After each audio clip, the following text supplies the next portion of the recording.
Near the end of the 20th century, the crime conglomerate dubbed the American Mafia had endured its considerable share of wins and losses. Mass murder, illegal gambling, extortion, and money laundering are only a few of the offenses that this powerful army of Italian legionnaires had taken part in. Even with intervention from local law enforcement and eventually the federal government, the mob's ability to sidestep legal action and dodge prosecutors had displayed itself numerous times. Even more so before Joe Pistone, aka Donnie Brasco, an undercover agent in the FBI, infiltrated the Bonanno family. According to a number of retired FBI agents and mob historians alike, a majority of the issues that La Cosa Nostra faced as a fraternity of crime derived from the eternal struggle for power among its members, and the lengths that some would go to attain it. In the world of the mob, limitations are just that, limited. An unkind word or gesture to the wrong person could equal a pistol round through the back of one's head. However, there was one man who forcefully kicked tradition to the curb and set out on his own blood-splattered pursuit to achieve a legacy like none other in Mafia history. A man that came from nothing, who learned at an early age that if you want anything in life, you have to take it and look damn good while doing it. That man's name is John Gotti.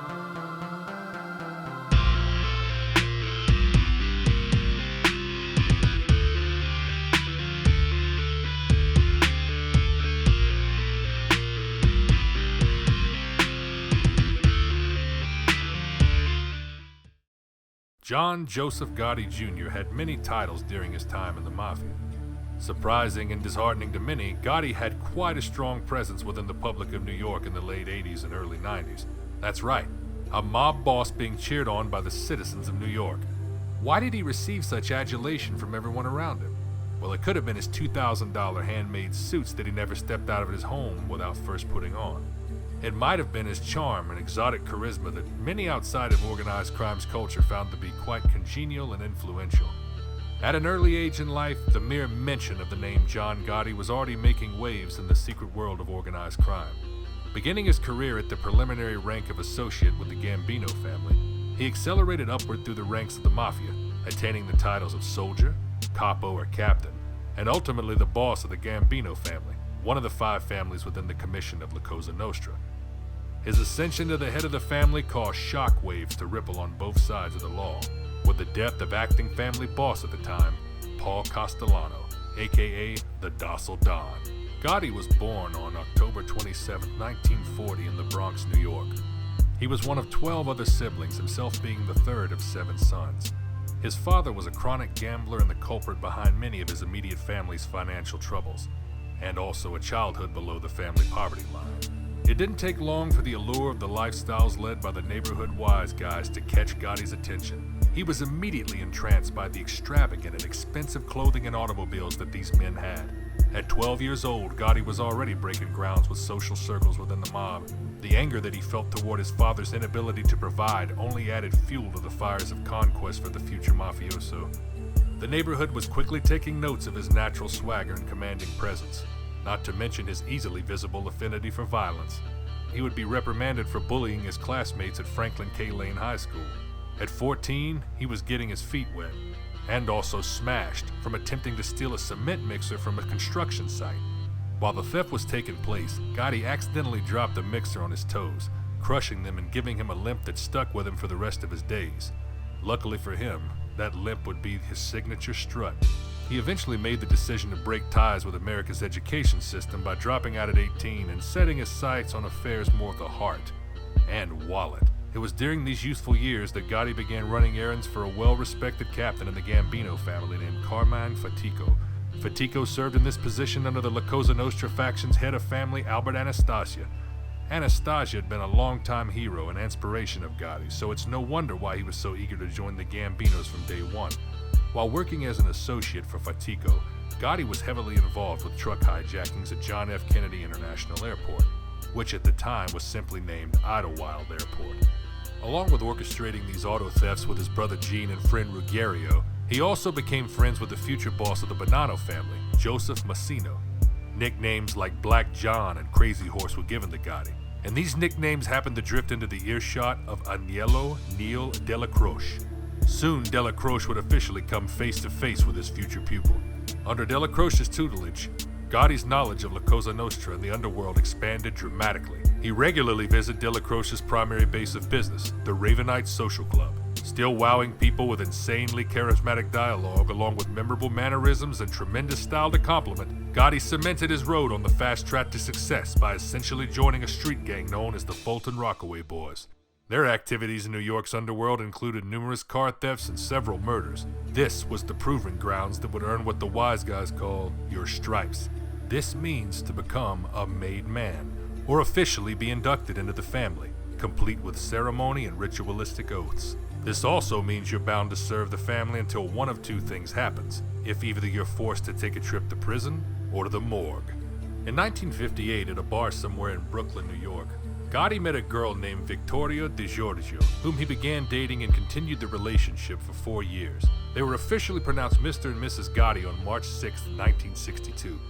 Even though she was completely aware of her husband's grisly alternative life, she never made a mention of it in the eye of the public. The couple brought 5 children into the world, although unfortunately, only 4 are still living, due to an accident that left Gotti and his wife shaken and infuriated. On March 18, 1980, John Gotti's second son, 12-year-old Frank, was accidentally struck and killed by his neighbor, John Favara. Favara was met with a baseball bat by Victoria when attempting to apologize for the killing of their child. 4 months later, Favara suddenly disappeared. Federal agents reported that according to several witnesses of Favara's abduction, he was cornered and physically forced into a van not far from his place of business. Many stories surfaced, but none could be supported beyond hearsay. Favara was declared dead in 1983 after the search for his body was finally called off. Carlo Gambino took up the mantle of boss. Under Gambino's reign, Gotti was able to make his a household name among mobsters in all 5 families.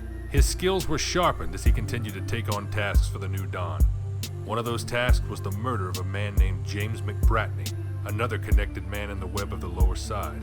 Gotti, along with Ruggiero and Ralph Galleone, carried out actions that hadn't exactly matched the original plan for the evening. Even though the hit was carried out successfully, Gotti was seen and later identified by eyewitnesses. He was arrested in June 1974 for McBratney's death and served 4 years under an attempted manslaughter charge, the result of a plea bargain struck by his attorney Roy Kahn. On October 15, 1976, Gambino boss Carlo Gambino passed away in his New York home, making a decision that completely floored Gotti and several of the rest in the crew. Instead of passing the crown to his underboss Neil Delacroix, Carlo Gambino's final request was to make capo and businessman Paul Castellano the boss after he was gone. Gotti was livid with this decision, but accepted it due to Delacroix enforcing his heavy influence upon him. Delacroix's reverence for recognizing authority in the family was strong. Even still, it was no secret that Castellano was more of a white-collar criminal than a thug. Gotti felt that Castellano was much too soft to lead the family, and that Delacroix had been severely shortchanged in this decision.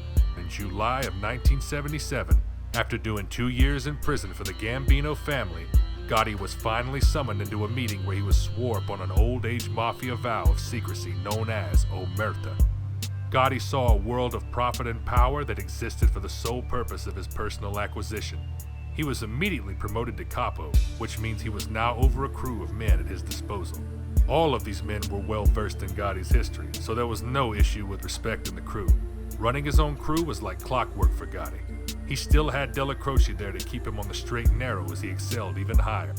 Fans of the mob flick Goodfellas will immediately be familiar with a heist that Gotti was involved in, famously known as the Lufthansa heist.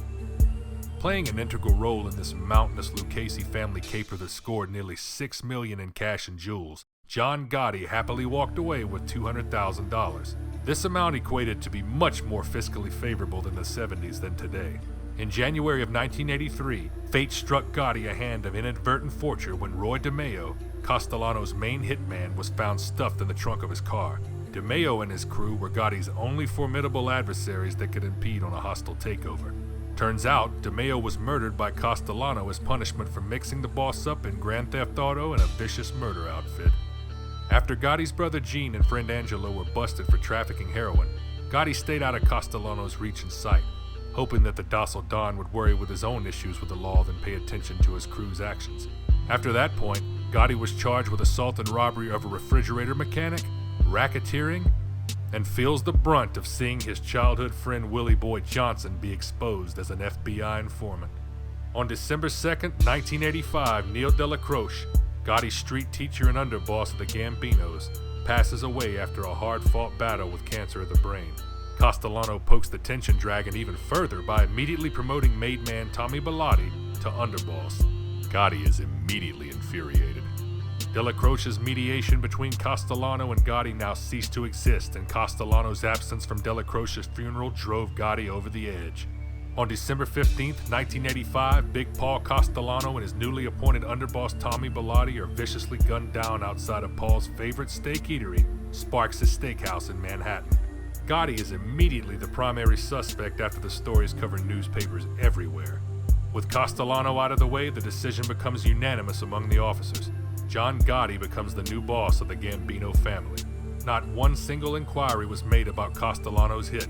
Over the next several months, events occurred that would see the rise and eventual fall of the New York faction's shining new dawn. The repairman that Gotti assaulted suddenly had a change of heart on the stand. Gotti walks from this case after being acquitted of all charges. This was one in a chain of many instances where the odds would seem to be against Gotti, yet he's never convicted. Once known as the Dapper Don for his excessive fashion sense in the public eye, he is now given the name the Teflon Don, since every charge that comes his way merely bounces right off him. It's later revealed that this is due to jury tampering, threats, and even murder. Gotti loses his underboss, Frank DeChico, to a car bomb on April 13th of 1986. The bomb was meant for Gotti, but once again, luck breaks his fall. Vic Amuso and Anthony Gaspipe Casso, aka Vic and Gas, are the two men responsible for the bomb. Amuso is currently acting boss for the Lucchese family, with Casso serving as his underboss. The attempt on Gotti's life is meant to be a revenge hit, a punishment for Big Paul Castellano's death not being sanctioned by the commission before being carried out. DeChico's replacement? A tough and well-respected man named Salvatore Sammy the Bull Gravano of the Gambino family. There turns out to be a considerable amount of trust and respect between Gotti and Gravano. In January of 1988, however, Gotti refuses to heed the concerns of Gravano about making the Ravenite Social Club a place to conduct family business. This is the boss's first step on the road that ultimately leads to his hard stumble in his war with the FBI. The federal government signs off on an order to place surveillance devices inside of the Ravenite, leading to Gotti being caught on tape speaking about the murder of Gambino member Louis De Bono inside of a parking garage within the World Trade Center. This is the nail in the coffin for Gotti's career, as the FBI were now building a case against him involving racketeering charges, murders, jury tampering, and several others. The authorities eventually make their move and arrest Gotti, Sammy the Bull, his underboss, and Frank Locascio on December 11th, 1990. This is when Gotti speaks his historic quote, "Bet you 3-to-1 odds I beat this," referring to the upcoming trial regarding the recording evidence that would be used to seal his demise. But what happened next is something that not even Gotti could foresee. After hearing his friend roaring condescending and incriminating remarks about him on recordings graciously provided by the FBI, Sammy the Bull Gravano made nationwide history by becoming the highest-ranking member of the Mafia to make a deal with the feds and testify against Gotti in federal court. Gotti's recorded conversations involving Gravano were enough to put both men away for the rest of their lives and more. On March 2nd, 1992, Gravano takes the federal stand and reveals that he was involved in 19 different murders for the Gambino's family. He goes into detail about the hits, including the death of Paul Castellano. Upon Gravano's breaking of the Omerta oath, Gotti was now alone, his last close comrade being the one thing that the Mafia hates the most, a rat. When Gotti's federal hearing took place on April 2nd, 1992, the once luck-stricken boss of the prestigious Gambino family finally hits the wall. He and his consigliere Locascio are found guilty on all charges. Gotti was sentenced to life in prison without parole. To add insult to injury, he also received a $250,000 fine. During his sentence, Gotti receives news in 1988 that starts a chain reaction of dismantlement. He is diagnosed with throat cancer. Years after, he spent much of his time while in federal custody being in the hospital wing for treatment. Gotti hung in as long as he could in the fight for his life against the silent killer. After a long and painful match with throat cancer, John Gotti, Black John, the Dapper and Teflon Don, dies in Springfield, Missouri on June 10th, 2002. He was buried next to his son Frank Gotti in St. John Cemetery, located in New York, New York.